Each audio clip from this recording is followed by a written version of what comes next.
Hello guys, commerce ലോക്സിൻ്റെ പുതിയൊരു ക്ലാസ്സിലേക്ക് സ്വാഗതം. നമ്മളിന്ന് ഡിസ്കസ് ചെയ്യുന്നത് നെറ്റ് ഇൻകം തിയറിയുടെയും ട്രഡീഷണൽ തിയറിയുടെയും ഡിഫറൻസ് ആണ്. ഫസ്റ്റ് തന്നെ on the basis of developed by net income theory is developed by David Durand and traditional theory is developed by Solomon Ezra. Next, capital structure റെലവൻസിൻ്റെ ബേസിസിൽ net income theory പറയുന്നത് capital structure affect value of the firm ആണ്.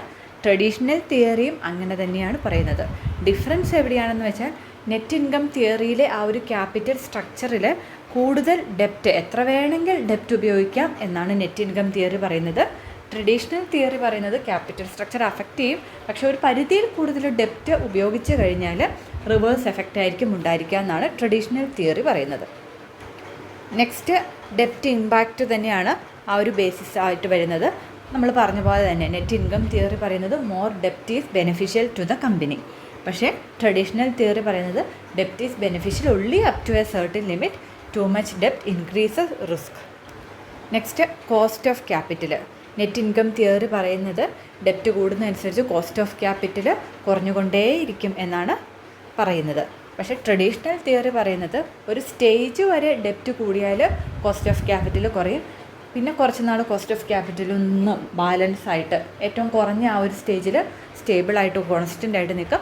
പിന്നീട് cost of capital കൂടാൻ തുടങ്ങും ഡെപ്റ്റ് കൂടുന്നതനുസരിച്ച്. ഇനി firms value. Net income theory പറയുന്നത് ഡെപ്റ്റ് കൂടുന്നതനുസരിച്ച് firms value കൂടിക്കൊണ്ടേയിരിക്കും. Traditional theory പറയുന്നത് ഒരു പർട്ടിക്കുലർ ലെവൽ വരെ ഡെപ്റ്റ് കൂടുന്നതനുസരിച്ച് ഫേം വാല്യൂ കൂടും, എന്നിട്ട് ഫേം വാല്യൂ അതിൻ്റെ മാക്സിമം പോയിൻറ്റിൽ കുറച്ച് നാൾ നിൽക്കും. അത് കഴിഞ്ഞ് വീണ്ടും നമ്മൾ ഡെപ്റ്റ് ഉപയോഗിച്ച് കഴിഞ്ഞാൽ ഫേം വാല്യൂ കുറഞ്ഞു വരുമെന്നാണ് ട്രഡീഷണൽ തിയറി പറയുന്നത്. Risk factor.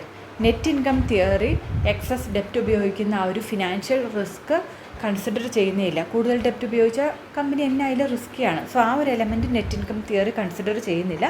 ട്രഡീഷണൽ തിയറിയും ആ ഒരു എലമെൻറ്റ് കൺസിഡർ ചെയ്യുന്നില്ല. ടു മച്ച് ഡെപ്റ്റ് റിസ്ക്കിയാണെന്ന് പറയുന്നുണ്ടെങ്കിലും ആ ഒരു ഫിനാൻഷ്യൽ റിസ്കിൻ്റെ ആ ഒരു എലമെൻറ്റ് ട്രഡീഷണൽ തിയറിയും കൺസിഡർ ചെയ്യുന്നില്ല. ഇനി main focus.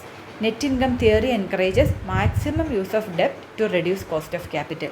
Maximum use of ഡെപ്റ്റിലാണ് നെറ്റ് ഇൻകം തിയറിയുടെ ഫോക്കസ് വരുന്നത്. ട്രഡീഷണൽ തിയറിയുടെ ഫോക്കസ് ഒപ്റ്റിമം ക്യാപിറ്റൽ സ്ട്രക്ചർ, അല്ലെങ്കിൽ a balance between mix of ഡെപ്റ്റ് ആൻഡ് ഇക്വിറ്റി. അപ്പോൾ ഇത്രയാണ് ഡിഫറൻസ്. സിമ്പിളായിട്ട് പറയുകയാണ്, നെറ്റ് ഇൻകം തിയറി പറയുന്നത് ക്യാപിറ്റൽ സ്ട്രക്ചർ റെലവൻ്റ് ആണ്. റെലവൻ്റ് ഇൻ ദ സെൻസ് കൂടുതൽ ഡെപ്റ്റ് ഉപയോഗിച്ച് ഫേമിൻ്റെ വാല്യൂ കൂട്ടാമെന്നാണ് നെറ്റ് ഇൻകം തിയറി പറയുന്നത്. നെറ്റ് ഓപ്പറേറ്റിംഗ് ഇൻകം തിയറി പറയുന്നത് ക്യാപിറ്റൽ സ്ട്രക്ചർ റെലവൻ്റ് ഒക്കെ തന്നെയാണ്, പക്ഷേ ഒരു പരിധിയിൽ കൂടുതൽ ഡെപ്റ്റ് ഉപയോഗിച്ചാൽ reverse എഫക്റ്റാണ്. ഡെപ്റ്റ് is good but only up to A certain limit. Too much ഡെപ്റ്റ് increases financial risk എന്നാണ് ട്രഡീഷണൽ അപ്രോച്ച് പറയുന്നത്. എല്ലാവർക്കും ക്ലിയർ ആയെന്ന് വിശ്വസിക്കുന്നു. Thanks for watching.